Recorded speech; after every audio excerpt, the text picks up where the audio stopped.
Sou babaca por fazer minha namorada cortar o novo amigo homem dela porque ela me fez cortar uma amiga mulher? Minha namorada me fez cortar contato com a minha melhor amiga. Uma amizade de anos, cheia de respeito, piadas internas e madrugadas jogando. Ela disse que se sentia desconfortável, que não era ciúmes, era limite e saudável. Eu obedeci, fiz o que ela pediu. Cortei tudo. Agora, anos depois, ela aparece dizendo que fez um amigo novo, Lucas. Segundo ela, super gente boa, divertido e a gente combina demais, você ia adorar ele. E adivinha, eles vivem saindo pra beber. Sós. Se mandam emojis com coraçõezinhos. Me conta das conversas profundas que tiveram tomando gin. E o que eu senti? Nojo. Um enjoo que subiu quente, seco, como se eu fosse vomitar a própria memória da Letícia, minha ex-amiga. Ela destruiu a minha amizade e agora vive exatamente a mesma coisa que me proibiu. A diferença? Quando era comigo, era falta de respeito. Quando é com ela, é amizade verdadeira. E ali eu soube. Isso ia estourar. E feio. Eu conheci a Letícia no meu antigo emprego, uns 4 anos atrás. Ela era nova na equipe e no começo quase ninguém dava muita bola para ela. Meio tímida, com aquele jeitinho de quem está sempre prestes a pedir desculpa por existir. Mas bastaram 2 reuniões seguidas e uma conversa no almoço para a gente se conectar. O assunto? Videogame. E não era só joguinho, não. A mulher manjava de lore, jogava ranked, fazia build otimizada em tempo real. Meu respeito por ela virou admiração e, eventualmente, amizade verdadeira. Letícia virou minha parceira de jogo e de vida. A gente se falava todo dia, dentro e fora do trabalho.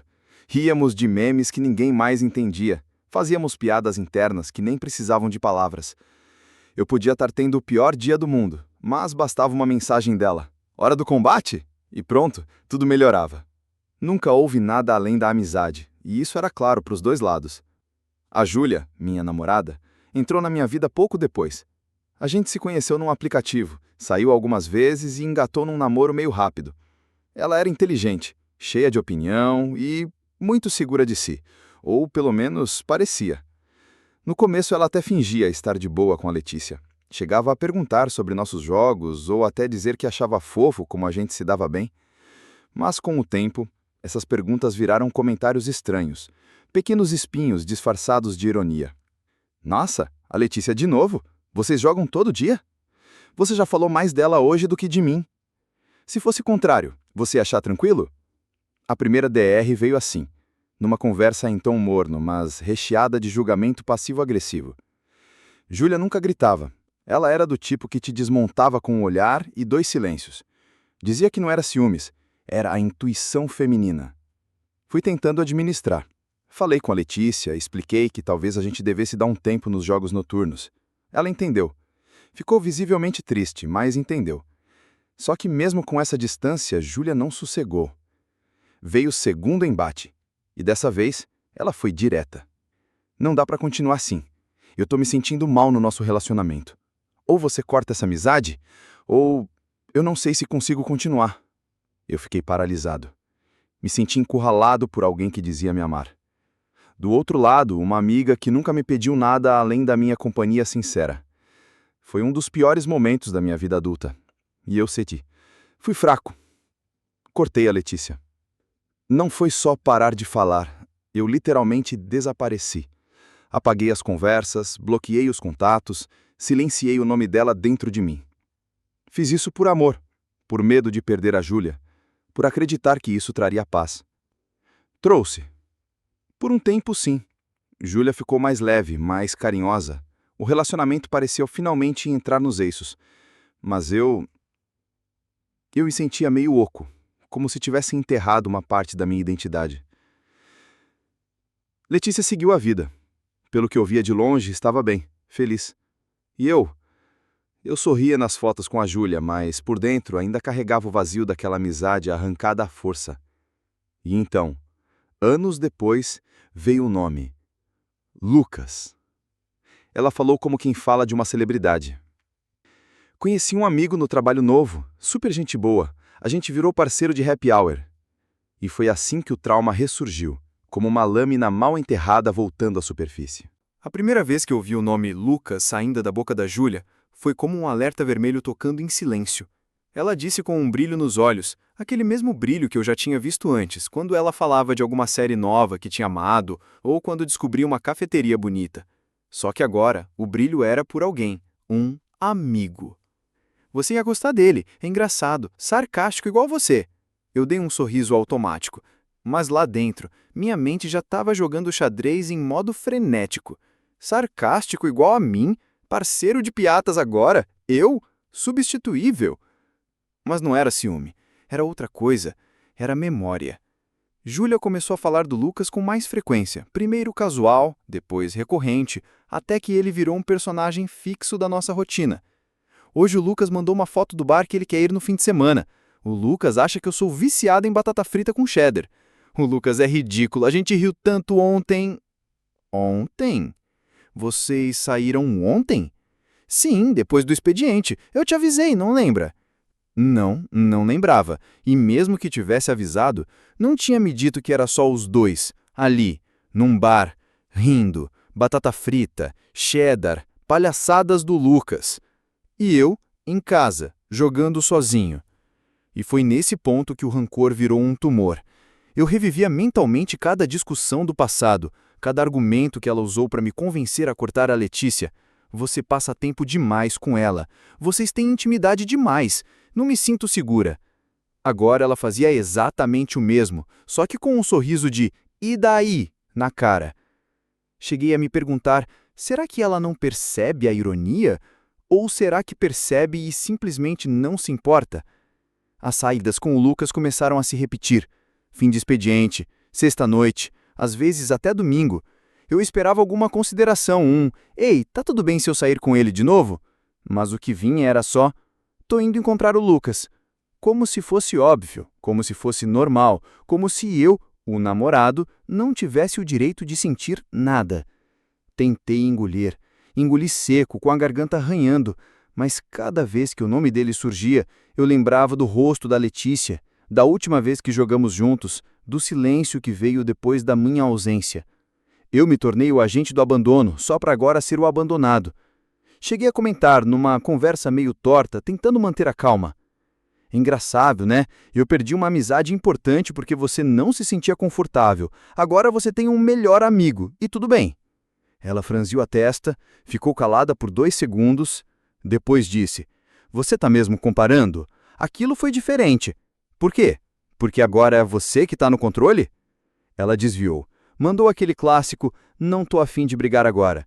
Fui dormir virada para o canto da cama, com o celular na mão e risadinhas abafadas de notificações que, sinceramente, eu não queria mais saber de quem vinham. Na manhã seguinte, ela agiu como se nada tivesse acontecido. Me ofereceu café com pão de queijo e falou do novo episódio da série que a gente assistia. Mas o gosto do café era amargo. E a série eu não conseguia mais ver como antes, não com ela. A gota d'água veio num sábado. Eu tinha feito planos com ela. Iríamos ao cinema, comer um lanche, talvez até andar no parque. Programei tudo. Quando acordei, ela já tinha saído. Um bilhete na mesa. Fui tomar café com o Lucas. Te ligo depois. Te ligo depois.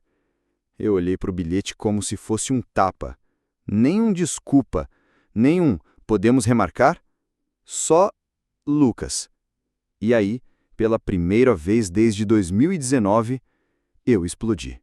Aquela manhã de sábado marcou o início do fim. Ou talvez o início da minha lucidez. Eu fiquei encarando o bilhete na mesa por uns bons 10 minutos. Lembro de ouvir meu cachorro latindo lá fora, mas o som parecia distante, como se eu tivesse mergulhado debaixo d'água.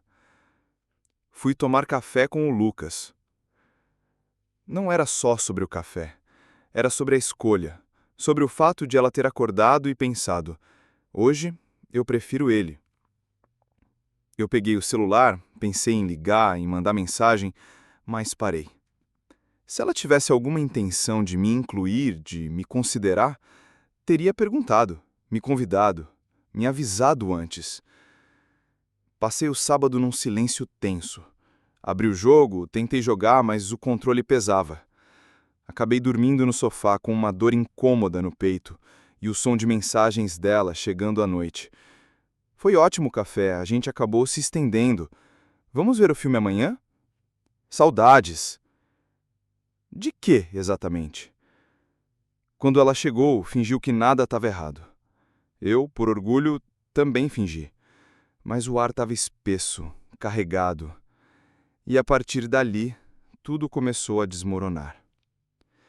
Nos dias seguintes, a Júlia começou a agir de forma estranha. Ficava mexendo no celular no banheiro, dormia virada. Às vezes saía do trabalho e não avisava que ia direto para casa de alguém. Eu tentei conversar. Juro que tentei. Tá tudo bem entre a gente? Claro que tá. Você tá estranho, é isso sim. Estranho? Eu já estava com os 2 pés na dúvida, mas fui educado, racional. E aí veio o verdadeiro soco. Um stories dela com o Lucas. Um bumerangue. Ela rindo, ele fazendo uma careta com um copo de gin tônica na mão. Sexta-noite. Eu não estava ali. De novo. Chamei para conversar. Dessa vez, sem filtros. Você tá apaixonada por ele? Ela se ofendeu como se eu tivesse xingado a mãe dela. Não, como você pode achar isso? Você sai mais com ele do que comigo. Você ri das piadas dele, passa a semana falando do que fizeram, me exclui da sua vida e depois pergunta por que eu tô estranho. Ela levantou, virou de costas e soltou um: Você só tá com ciúmes. Você não é sua propriedade. Não, mas eu era seu parceiro. Agora eu sou o quê? Um colega de aluguel? Ela saiu do quarto batendo a porta. No dia seguinte, bloqueou meu perfil do Instagram por algumas horas. Disse que foi acidente. Um acidente que durou exatamente o tempo em que ela estava numa festa onde, adivinha, quem também estava? Lucas. Foi quando eu comecei a me questionar, será que isso é traição? Não no sentido físico, mas emocional. A quebra da confiança, o abandono disfarçado de liberdade, a substituição emocional. Parei de confiar. Comecei a olhar os horários das saídas dela, ficar atento às notificações. Uma vez, quando ela esqueceu o tablet em casa, ele acendeu com uma notificação do WhatsApp. Lucas, tá linda hoje. Eu queria vomitar. Ela voltou do trabalho e eu fui direto ao ponto. Vocês estão saindo escondido de mim? Você está invadindo minha privacidade agora? Não, eu tô tentando entender o que sobrou desse relacionamento. Ela chorou, de verdade. Disse que se sentia sufocada, que eu estava controlando tudo, que não era justo. Você me deu um ultimato anos atrás, lembra? Eu perdi uma das amizades mais importantes da minha vida por você. Mas eu era insegura naquela época. E agora eu sou o quê? Um idiota por ainda acreditar em você? Ela respirou fundo e disse a frase que destruiu tudo. Talvez a gente esteja melhor longe um do outro. Ficamos uma semana sem nos falar direito.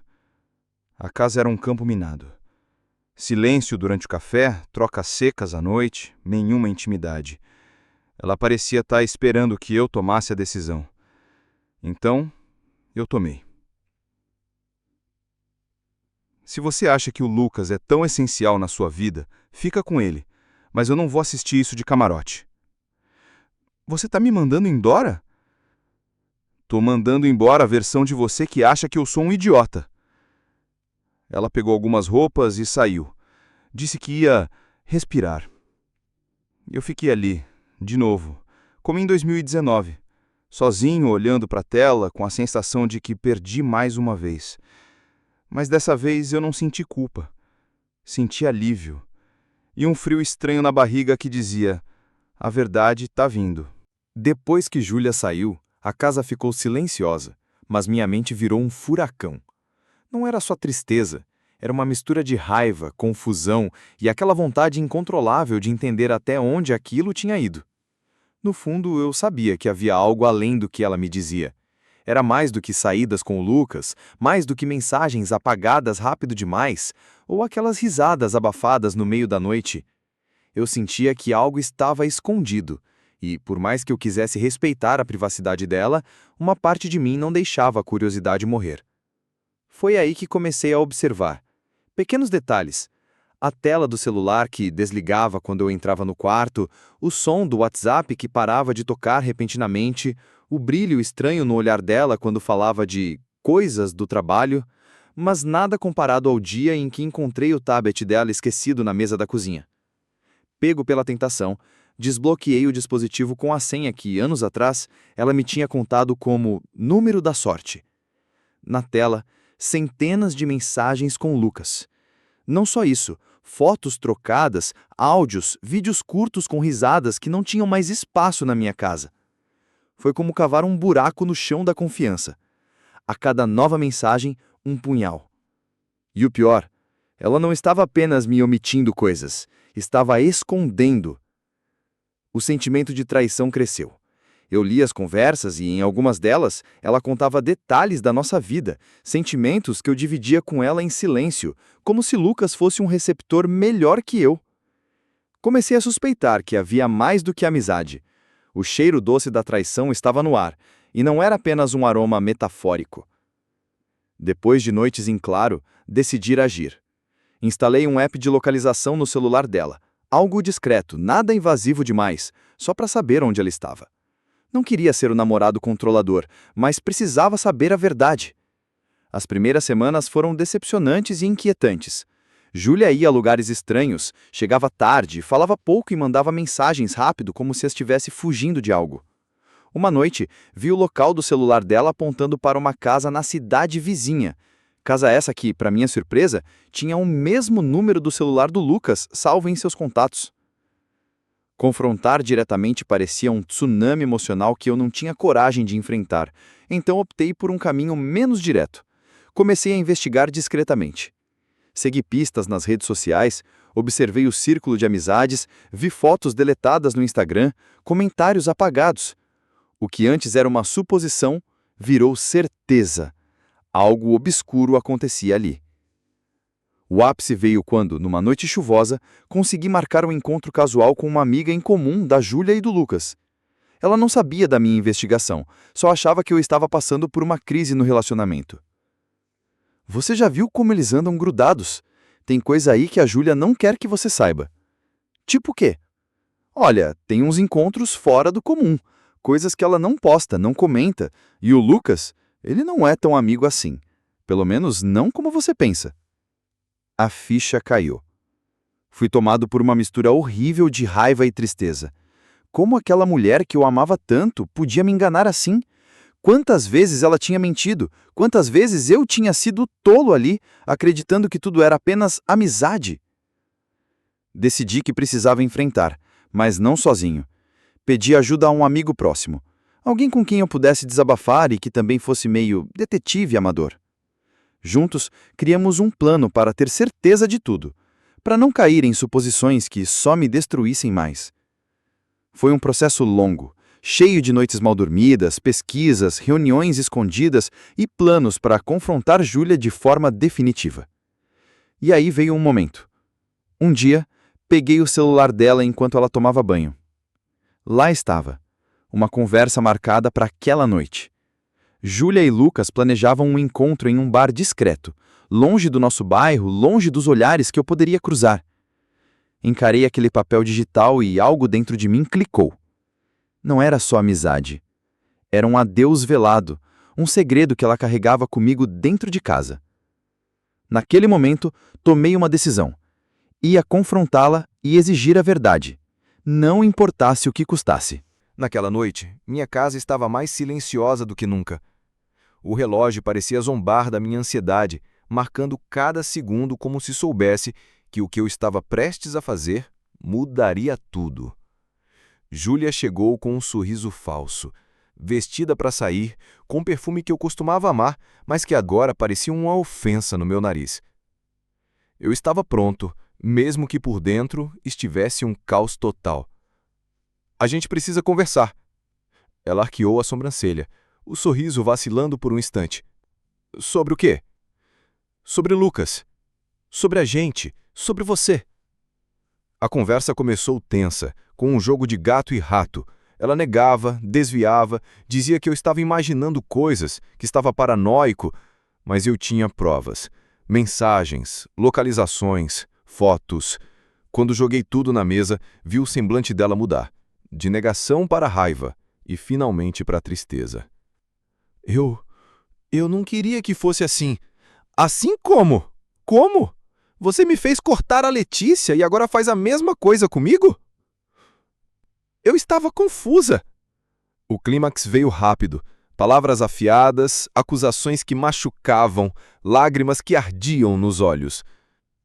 Ela me confessou que o que sentia por Lucas era mais do que amizade, que eu não entendia o que ela precisava. Eu não queria entender mais. Queria só sair dali, respirar fora daquele turbilhão. Mas não sem deixar claro que dessa vez eu não era mais o bobo da história. Se você quer escolher ele, vai ter que lidar com as consequências. E as consequências vieram. Depois daquele confronto, as coisas mudaram radicalmente. Júlia não voltou para casa naquela noite. Não respondeu mensagens nem ligações. Foi só no dia seguinte que recebi uma notificação inesperada. Ela tinha bloqueado todos os meus perfis nas redes sociais. Mais um tapa invisível, um silêncio alto demais. Pedi ajuda aos meus amigos, procurei suporte. Eles me mostraram que o que eu tinha vivido não era apenas um caso de ciúmes, mas sim manipulação emocional. Comecei a entender que eu não era culpado por ter protegido minha amizade, e nem por exigir respeito.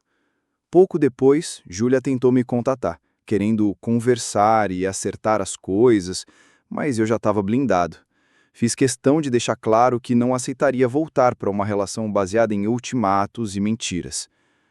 A justiça, naquele momento, não veio dos tribunais, mas da minha decisão de me preservar, de dizer não para uma toxicidade disfarçada de amor. Ela seguiu seu caminho, e eu, o meu. Hoje, olho para trás e vejo quanto cresci. A dor ficou, claro, mas a cicatriz também virou sinal de força. Voltei a jogar, desta vez sem peso na consciência. Fiz novas amizades, verdadeiras, que não exigem sacrifícios injustos.